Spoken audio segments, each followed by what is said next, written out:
Muchas gracias por haber venido y muchas gracias a todos por conectaros. Carlos Malpica Lizarzaburu es el ponente que tenemos hoy y va a hablar sobre el asedio de París en la guerra franco-prusiana y sus consecuencias para el correo entre Francia y Perú. Carlos nació en Perú, como casi todos supongo que sabéis. Es ingeniero agrónomo y doctor en biotecnología. Colecciona el periodo clásico de Perú y Francia, con especial interés por la historia postal de los intercambios entre ambos países hasta 1879.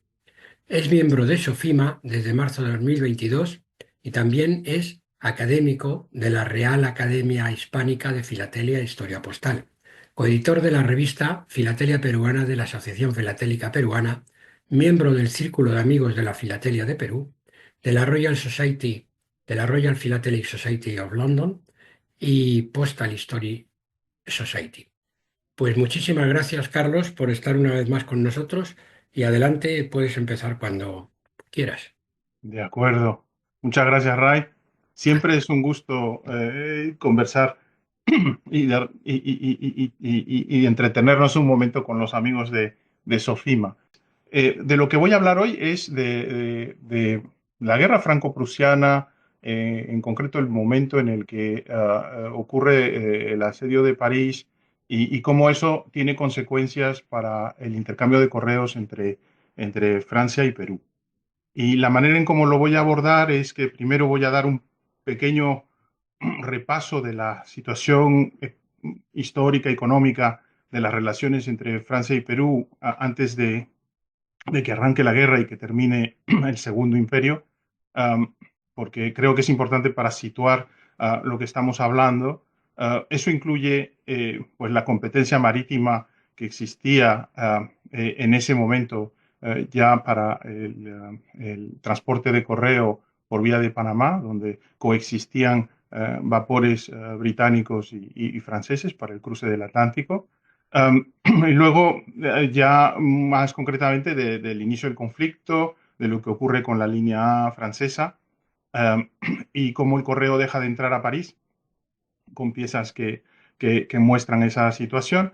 Y por último, un pequeño trabajo que he tenido la oportunidad de hacer con el concurso de los negociantes franceses que me han facilitado, todo se ha dicho, el material, porque es material raro, son los ballons montés que salieron de París con dirección a Perú y que en el caso de cuatro de ellos llegaron a Lima.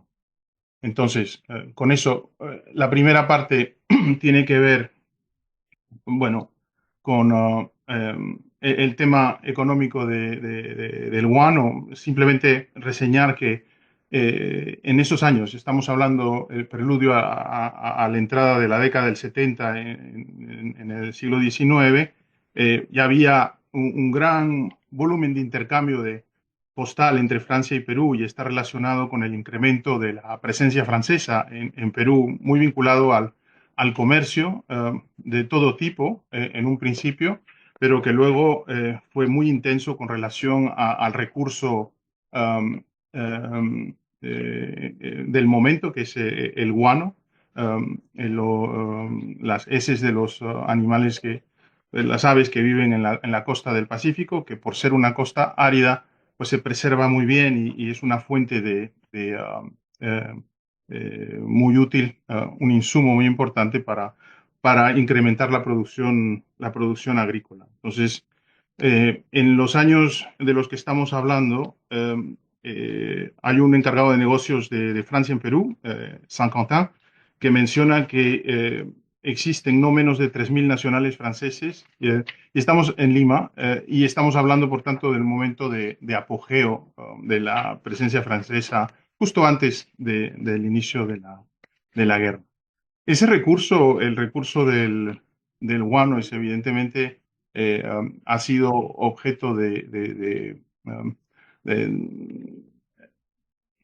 de atención por parte de otras potencias. Evidentemente, no solo Francia tenía interés, también lo tenía Inglaterra. La utilización del recurso también se incrementó mucho allí.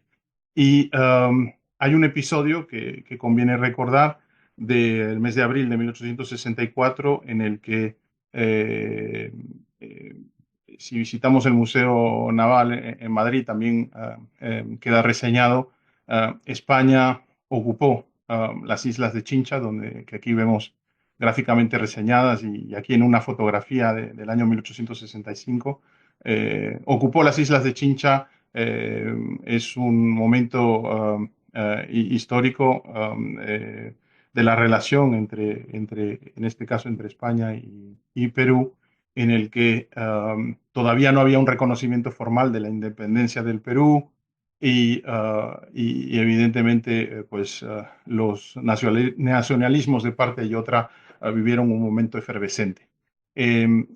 Aquí también hay una fotografía de cómo se tradujo esa ocupación en ese momento con guardiamarinos españoles en las islas de Chincha en ese año. Eh, Esta es una litografía de mi colección que reseña un poco el montículo más importante, que ha sido el de mayor explotación en las islas de Chincha, en la costa del Pacífico. Y esa, ese periodo económico en el que se han conocido cuatro fases. En una primera instancia hubo un simple contrato de arrendamiento para un ciudadano peruano, que Francisco Quirós, que era el que alquilaba las islas y vendía el guano. Se dieron cuenta de que había muchísima ganancia y entonces el Estado pretendió en 1842 tener una venta directa. No le funcionó, logísticamente es relativamente complicado y entonces se instaló un sistema de consignaciones a partir de 1847, eh, con participación nacional y con participación internacional. Y aquí subrayo a la empresa Thomas Lachambre, que es importante en la historia postal peruana y que también recalca el papel de Francia en esta era del guano. Y aquí os enseño algunas cosas relativas a esa empresa, ¿no? El guano de mayor calidad es el de las islas de Chincha, y entonces se estableció en las islas de Chincha inclusive una pequeña estafeta postal, y el encargado entonces de la casa comercial Thomas Lachambre era un sujeto de Lyon, François Rey, que fue quien promovió la actividad y tenía un contacto directo con los capitanes. Hay pocas cartas conocidas que van dirigidas a su nombre, como en este caso al señor Rey. Por lo general van directamente a la casa Tomás Lachambre, pero esta es una de ellas y además muestra la marca que se utilizaba en las islas de Chincha en en en ese periodo. Y la publicidad que hacían de ella en Francia con los diferentes responsables en Nantes, en Dunkerque, en Marsella, de la venta del guano del Perú. Ese guano se recogía en las islas y se hacía el cargamento de los navíos, como en este caso aquí a la derecha el buque francés Saint-Germain, que carga 400 toneladas el 15 de abril de 1863 y con la autorización del gobernador de las islas de Chincha, como podemos ver aquí en un, en un certificado de conocimiento. Y nuevamente, existía todo este correo entre los capitanes y la casa Thomas Lachambre, en este caso, aquí una carta dirigida a la misma empresa, a Thomas Lachambre, franqueado con dos dineros verdes eh, de, producidos con la máquina Lecoq y cancelados con la cancelación de islas. Um, los personajes son Ferdinand Thomas, de ellos ya he hablado antes, entonces no me voy a tardar. Este es un señor que es originario de Burdeos y que es uno de los fundadores de la casa Thomas Lachambre, y Charles-Émile Lachambre, que es de Saint-Malo. Juntos forman en 1845 la empresa Thomas Lachambre, que es una empresa que nace vendiendo bisutería y otros bienes de consumo, pero realmente hacen fortuna haciéndose eh, acreedores de la consignación del guano para Isla Mauricio y para Francia. Pero eso no dura todo el tiempo. Hay un cambio que ocurre pocos años después, en 1869. Otro personaje francés, Auguste Dreyfus, se hace con el monopolio de la consignación del guano. Y este es ya el momento previo al inicio de la guerra.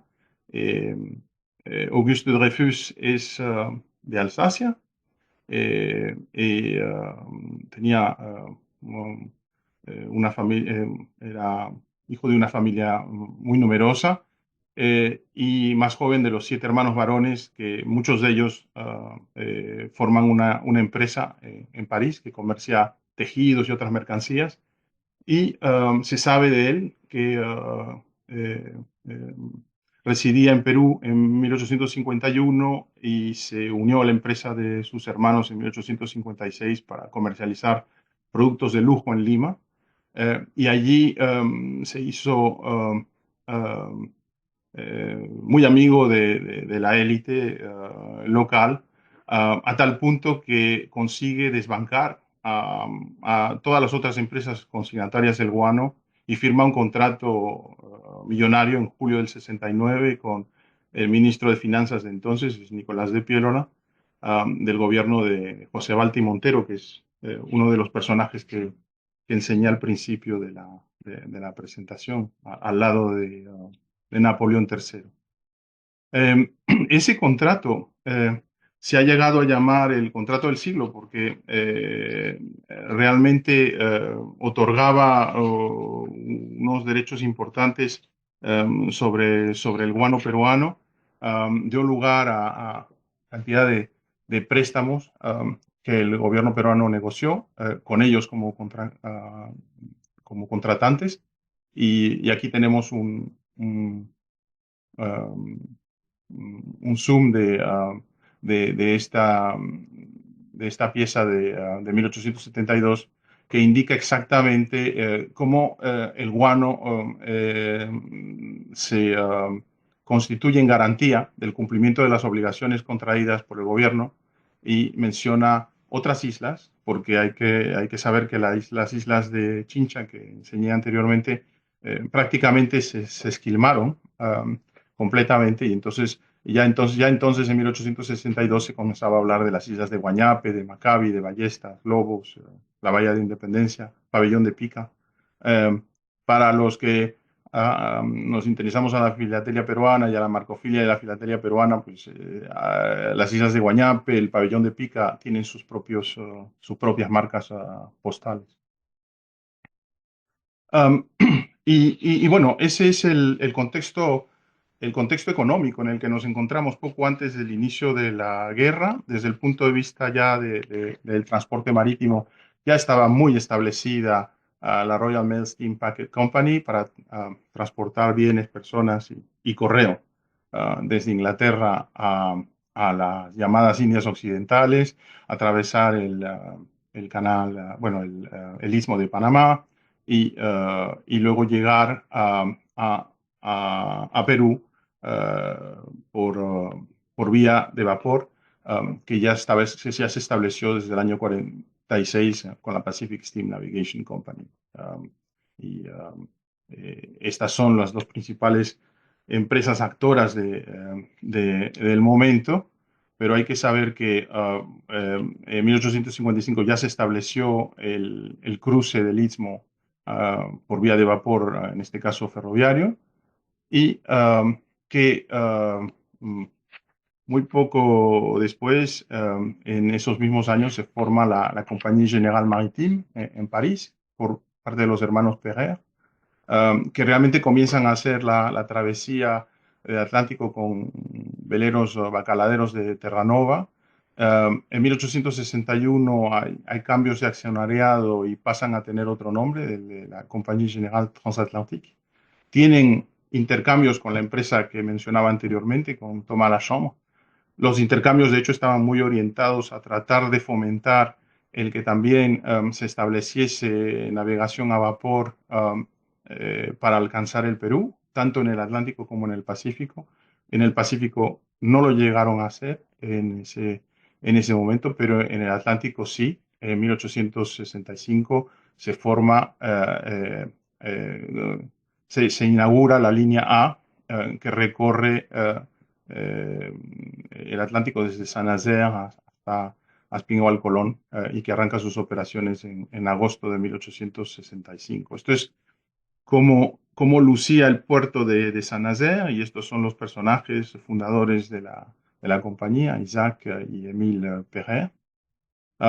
Y lo que he querido representar aquí un poquito más gráficamente con la ayuda de Google Earth es la visión del globo terráqueo de lo que tenía que recorrer, ¿no? La vía de Panamá por la ruta de la Royal Mail Steam um, um, Packet Corporation de Southampton a San Tomás, luego al sur de lo que llamamos Haití, Jacmel, Kingston, Jamaica y llegada a Aspinwall, Colón.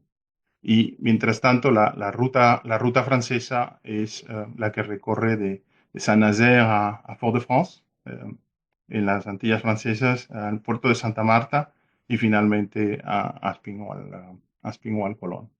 El circuito se completa después de esa travesía del Istmo por tren y desde Panamá baja hasta Valparaíso el vapor de la Pacific Steam Navigation Company. Y esos son los navíos y lo que vamos a ver en las cartas que vamos a ver a continuación. Entonces, ¿cómo lucía la vía de Panamá en 1870?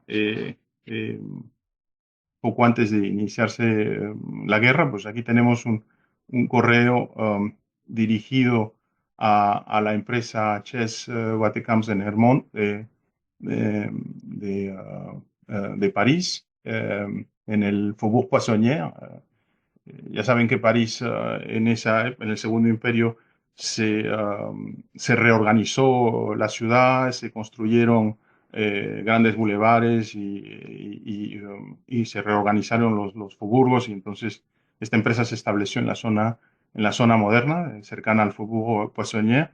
Y aquí vemos pues una carta típica de ese periodo en el que el circuito de la ruta Atlántico es británico por la Royal Mail Steam Corporation, en el que el correo es recibido en la oficina postal consular británica en Callao y recibe una marca de entrada. Previo a eso, en la oficina postal peruana recibe su franqueo correspondiente al transporte doméstico, en este caso de Lima, aquí se nota bien, Lima a Callao, cancelado el 27 de julio de 1870. Se constituye la valija en Callao, va cerrado hasta Londres y en Londres es cuando se abre y se aplica la marca de transferencia, en este caso la del periodo corresponde a un franco 90 por 30 gramos y también el fechador de llegada a Londres, como vemos aquí. La, la, la pieza en lo que responde al recorrido en el Pacífico sube a bordo del el vapor Bogotá por la Royal Mail Steam Packet Company en el vapor Nile. Eh, Dicho sea de paso, la información relativa a cuáles son los vapores que se emplearon para esta correspondencia es una información que deriva de un proyecto de investigación que hemos iniciado con amigos de la Asociación Filatélica Peruana y donde hemos ido a buscar a la fuente de los, esencialmente el diario El Comercio de la época para conocer pues las embarcaciones que realizaron el circuito y las fechas correspondientes. Y de esa manera hemos extendido un poco el trabajo de Percy Bartels, que se acababa en el año 1864, me parece, y ahora pues hemos extendido un poco más ese trabajo.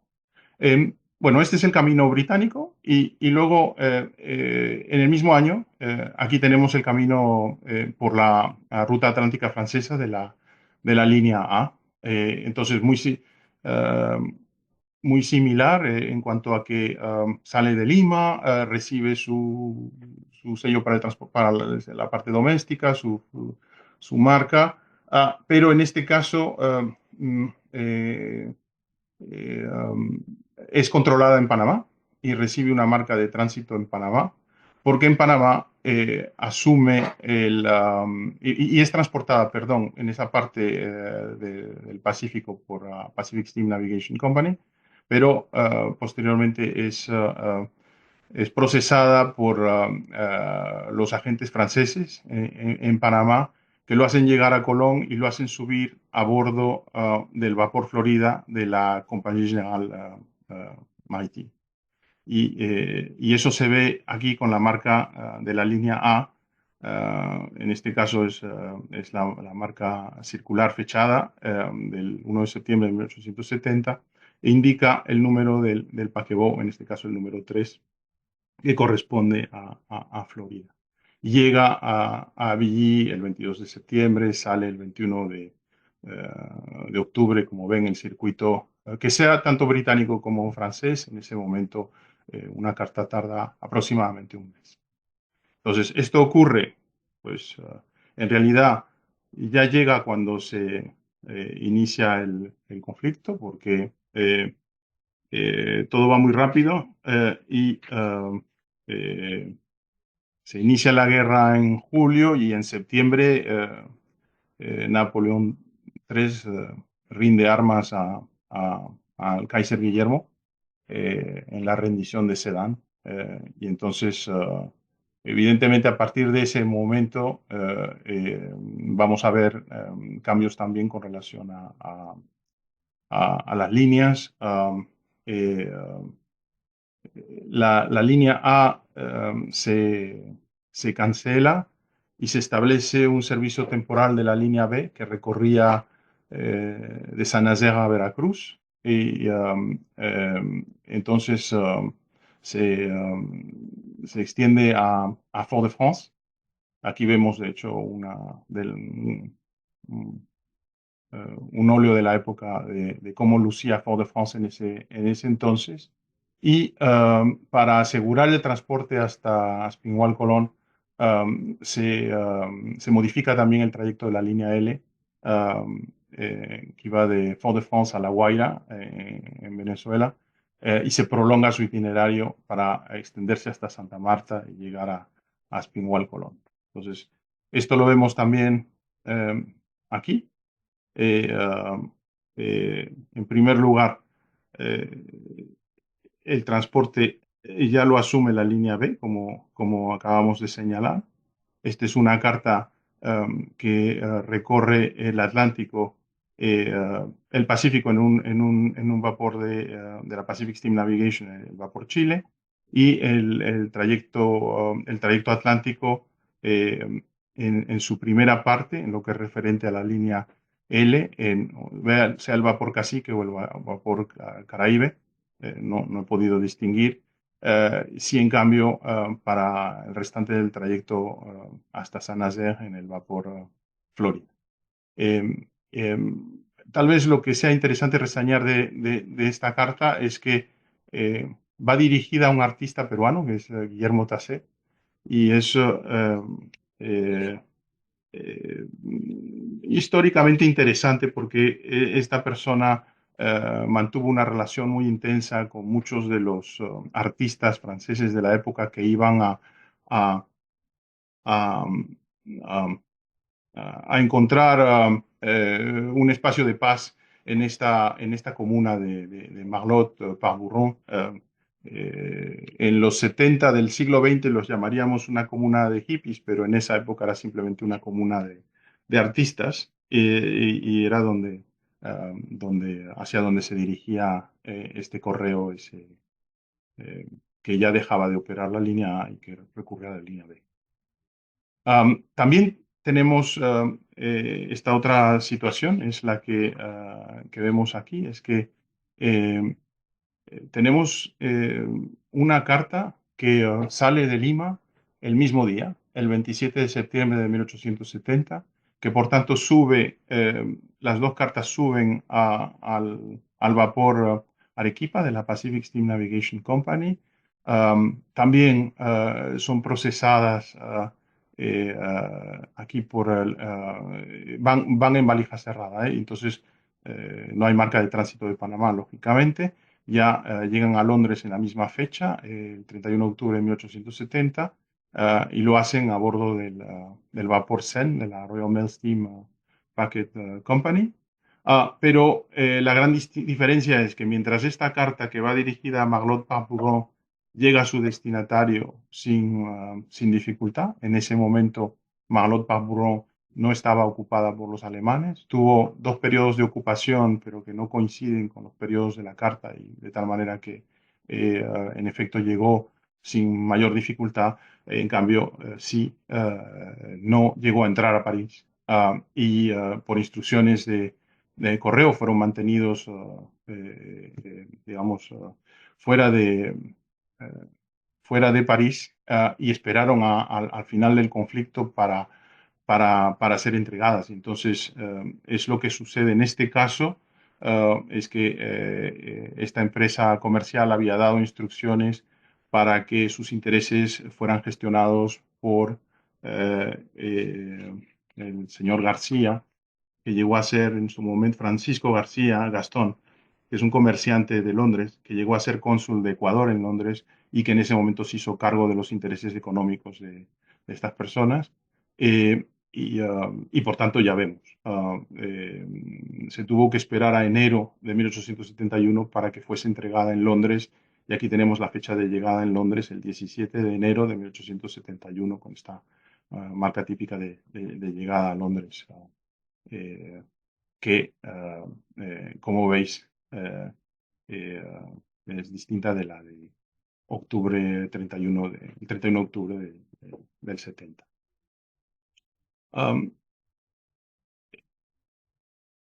bueno, con esto, con esta parte concluyo lo que tiene que ver con el correo que iba dirigido de Perú a Francia en ese periodo, y hemos visto cómo pues, si afectan las líneas y el correo deja de entrar a París.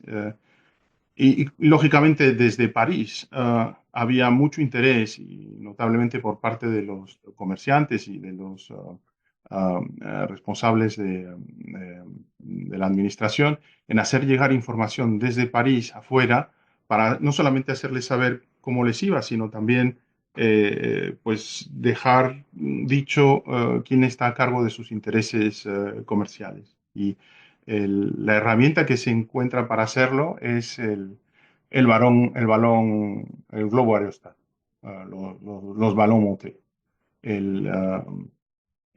Se conoce que entre septiembre de 1870 y enero de 1871 salieron de París más de 65 globos, que en un total transportaron casi 2,5 millones de cartas. Además de cartas, transportaban también palomas mensajeras, porque eran las que estaban en principio encargadas de regresar mensajes a París. Y tenían esta pinta, ¿no? Este es el primero de los balomotés, es el Neptuno, que aquí vemos en París. Aquí vemos cómo en la Gare d'Orléans se hacía el montaje de los globos. El servicio del Neptuno, el 23 de septiembre de 1870, demuestra que es posible salir de París, es posible transportar personas, correo, palomas y demás, y entonces resulta una solución útil para comunicar. Entonces, mm, eh, hace unos 2, 3 años me preguntaron, bueno, ¿y sabes cuántas cartas realmente salieron en balón monté a Perú? Y comencé a indagar, y la mayor parte de la gente me decía, solo se conocen cinco pero no tengo fotos de todas. Y entonces, bueno, ha sido un poco una labor ahí de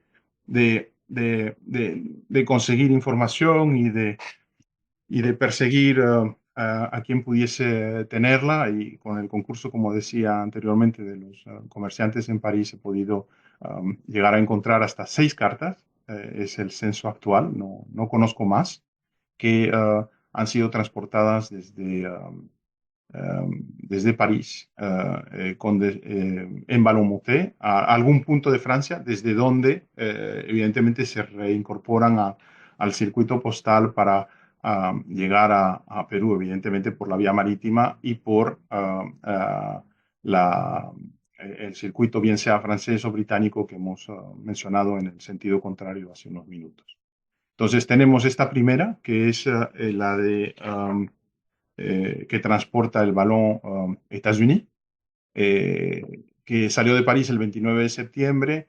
A ver, sobre los balón monté hay muchísima información, hay fotografías, se sabe quién era el aeronauta, en este caso se sabe que es el Louis Godard, se sabe a qué hora salió, en fin, es un lujo si se realiza la investigación porque se consigue mucha información sobre las circunstancias en las que salieron las piezas.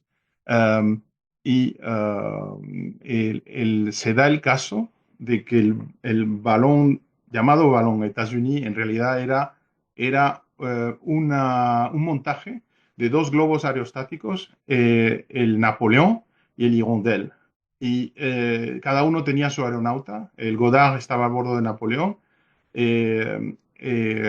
Courtin a bordo del Hirondelle, y entre los dos balones había, como quien dice, un brazo de madera para mantenerlos juntos, y estos salieron así el 29 de septiembre de 1870 desde la fábrica de la Villette, al norte de París, que está más o menos por aquí, y aterrizan en Magnonville el mismo día a las 13:30.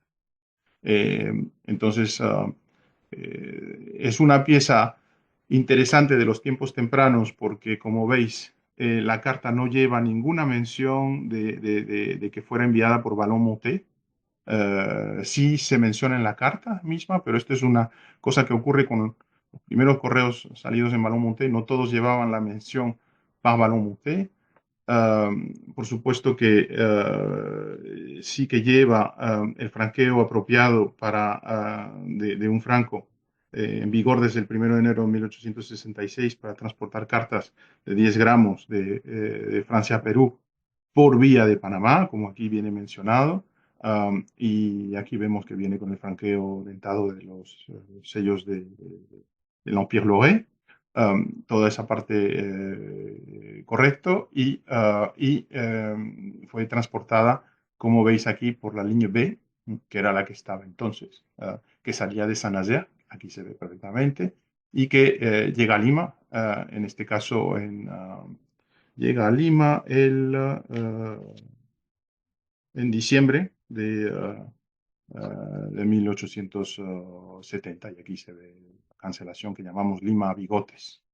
Um, una cosa interesante de esta carta es que me dieron acceso también al contenido de la misma, y bueno, simplemente reseñar que efectivamente el correo menciona el establecimiento del sistema de transporte por balón monté, de lo útil que está haciendo, y también detalla muy claro, porque esto sale desde las oficinas de Husson et Villepontou en París, a las oficinas de Husson y Villepontou en Lima, y les da detalles específicos sobre quiénes son los que manejan sus intereses económicos durante la guerra en Londres.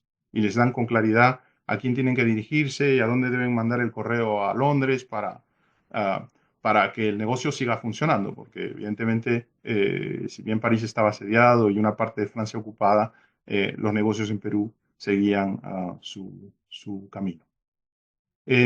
La segunda carta es también interesante. Esta es prácticamente solo un día después, pero ya es transportada por otro balón, que es el Celeste, que salió de la fábrica de Vaugirard y aterrizó en Dreux. Hace un rato vimos Magnonville por aquí, Dreux está un poquito más acá. Son de las que salieron con dirección hacia el este. y la mandan desde la oficina del correo del Ministerio de Finanzas y va dirigida al encargado de negocios de Francia en Lima, al conde de Ripard de Moncler. Entonces, no tengo acceso a su contenido, de hecho es la única que tengo en blanco y negro. Debe estar escondida en alguna colección, igual el propietario me está oyendo. Sería interesante porque evidentemente el contenido debe ser interesante en relación a los intereses franceses, en este caso en Lima, y seguramente información clave sobre qué deben hacer y demás. En este caso sí ya vemos la mención par ballon monté, claramente puesta. Y otra rareza, por así decir, aquí el franqueo es solo de 80 céntimos, que es lo que corresponde a la tarifa para los envíos que van dirigidos al Pacífico Sur, pero en este caso no por vía de Panamá, que de hecho no viene mencionada como es normal en el sobre, sino por vía de Magallanes. No obstante, sabemos por las descripciones que han hecho de ella en las subastas que las marcas que están detrás atestiguan de un paso, de un transporte por vía de Panamá. Entonces es una de las cosas que tiene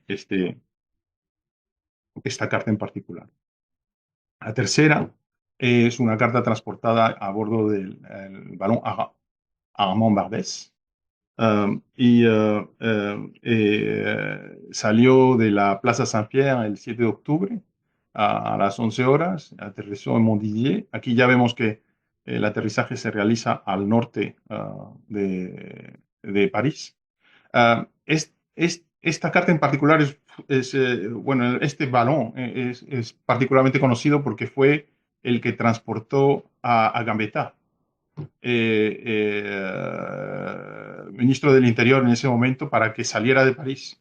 Entonces, esta carta dirigida a Emilio Sanz en Lima fue una de las muchas que acompañaron a este personaje, y por eso hay una representación gráfica de la salida de la Armand Barbès. Nuevamente, como veis aquí, línea B, nuevamente llegada a Lima con su marca Lima Bigotes. Realmente una carta espectacular.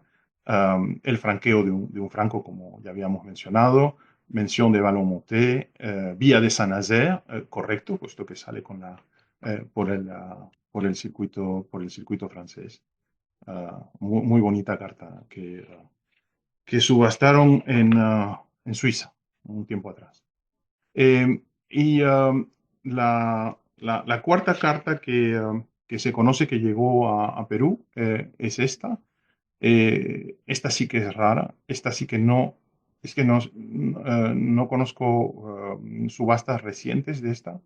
Ha sido un favor enorme que me hicieron los de Rumé Histoire Postal, porque tuvieron acceso a ella, me facilitaron la fotografía y me dieron acceso a esta sexta carta que se conoce. Interesante porque va dirigida también a Uson et Villepotú, ¿no? Que es la empresa que vimos en la primera carta. Bueno, sale de la estación de Orleans el 27 de octubre a las 9 de la mañana, perdón.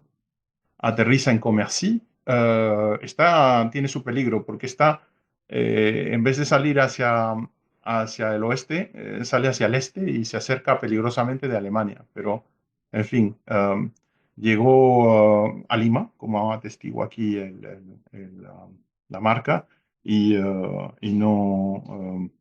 tuvo más percances allí. Y las dos últimas que se conocen son las que no llegaron a Lima.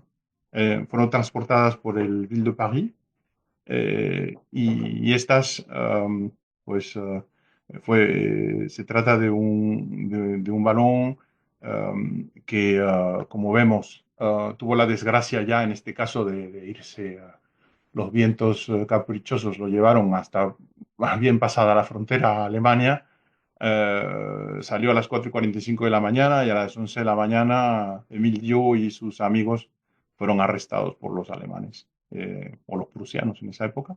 Junto con los demás pasajeros y evidentemente la valija de correos fue arrestada evidentemente no consta llegada a Lima um, eh, eh, es lo que sucedió, es lo que sucedió en ese momento. Son canónicas porque efectivamente viene en este caso inclusive la mención par Balomonte ya impresa, pues estamos hablando de diciembre, ya hubo tiempo de organizarse para imprimir todos los papelitos y aquí con mención escrita de Balomonte, vía de Panamá, vía inglesa de Panamá, pretendía efectivamente llegar a, a, a Puerto del Callao por vía de Panamá, pero no llegó. Y con eso creo que he llegado al fin de la presentación.